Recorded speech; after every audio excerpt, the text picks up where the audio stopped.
Imagine you're just 2 weeks old, still figuring out how to cry properly and keep your milk down, when life decides to throw you a plot twist so dramatic it could win an Oscar. And no, it's not about your diaper being too tight. It's cerebral palsy.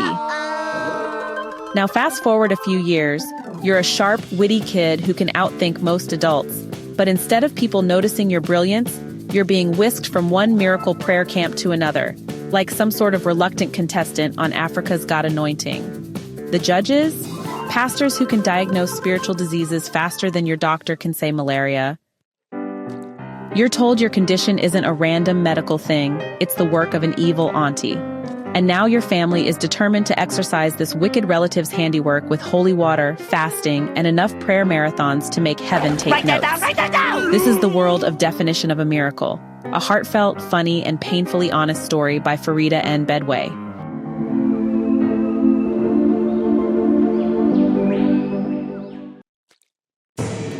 Our heroine, Zaara, starts life with a bang, though in her case, it's less fireworks and more brain under attack.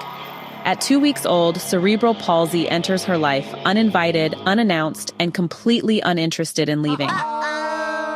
So cerebral palsy is one of those conditions that, science can describe but can't exactly cure. In modern medicine, it's what you'd call a manage, not fix situation. But over in a certain corner of Africa where, honestly, no occurrence is ever chalked up to random chance, science is really just a polite formality. The real question folks ask isn't what caused the condition, it's who. Now, here comes Grandma. She's visiting all the way from Ghana, and let me tell you, she's got some spiritual intel from her prayer group. After a few, holy conference calls, they managed to discover the culprit. Turns out, it's none other than Zaara's own auntie. Yeah, family drama, but with a supernatural twist. Holy crap! With that revelation, the mission is on heal Zaara by undoing whatever dark handiwork the auntie's been up to. And, in Ghana, a place just full of prayer camps, miracle services, and self-proclaimed healers, this quest, it could take quite a while. The story unfolds as Zaara, bright and observant, gets dragged from one healing session to another. These are not quiet affairs. There's shouting, singing, crying, dancing, sweating, sprinkling, and more holy water than your average baptismal font. Each visit comes with promises. This time it will work, and each ends the same way. Zaara goes home exactly as she came. But the beauty and heartbreak of Farida's story is how she shows the psychology of the so-called patient. From the parent's perspective, it's simple. If there's a chance to fix their child, they must take it. They're driven by love, but also by the pressure of society's definition of normal. For them, the goal is to heal Zaara so she can be like any other person. For Zaara, however, the constant failure chips away at her. She starts to wonder, maybe it's her fault. Maybe she's doing something wrong. Maybe there's something about her that's blocking the healing. This it might be me syndrome is a quiet but devastating burden, one that no pastor seems to diagnose. Society doesn't help much either. Zaara is often treated as though her disability affects her intelligence. People call her a sickler, assuming her brain is as broken as her movement. She has to repeatedly show, sometimes politely, sometimes with a bit of sass, that she is far sharper than they think. Adding to her challenges is Ghana's lack of disability-friendly spaces. Getting around isn't just inconvenient, it's a constant reminder that the world wasn't built for people like her. Meanwhile, things at home aren't exactly peaceful.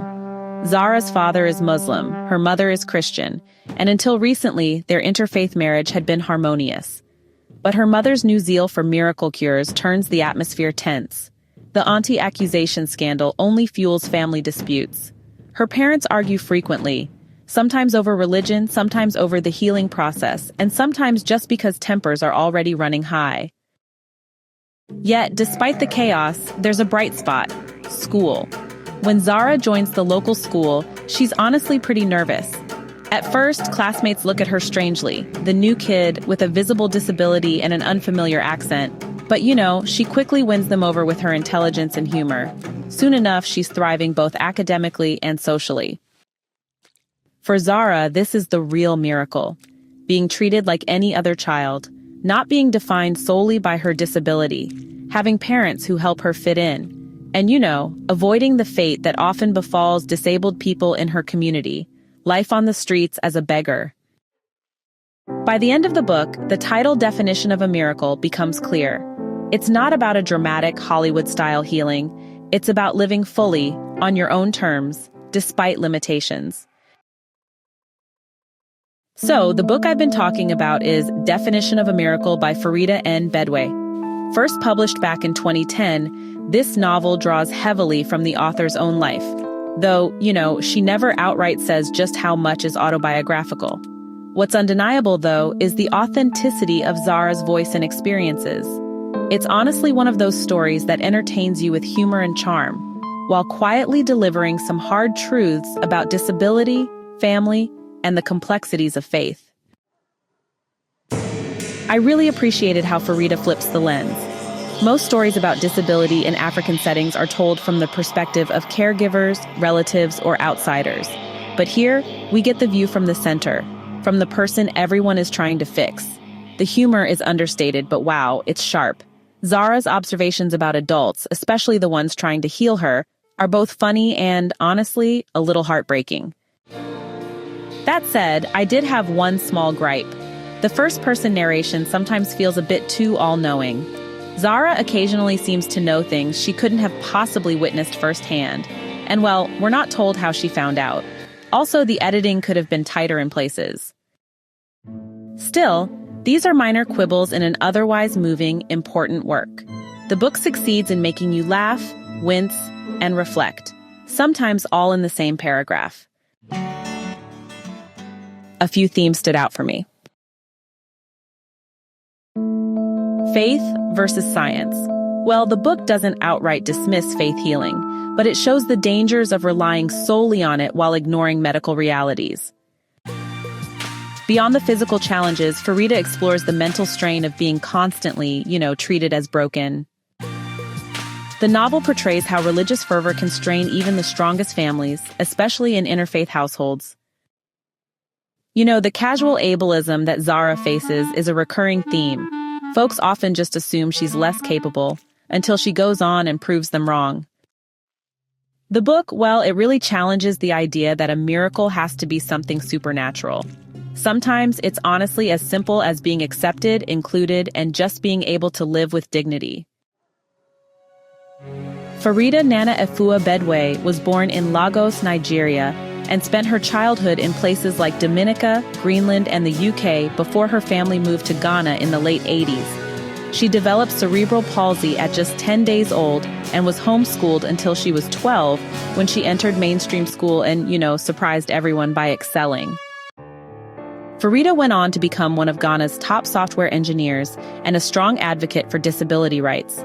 Through Definition of a Miracle, she aimed to change perceptions about disability in African society. And honestly, judging by the impact of this book, she's really succeeded. Hey, thanks so much for hanging out with me today. If you're interested in diving deeper into this book, I've left some links down in the description. You can use it to grab yourself a copy and keep the adventure going. And if you're in the mood for more great reads, don't go just yet. Click on one of the videos popping up right now that I think you'll love. And don't forget to give this review a like, leave a comment, or even subscribe if you'd like to see more. Every bit of support helps us grow this little community of book lovers. See you in the next one.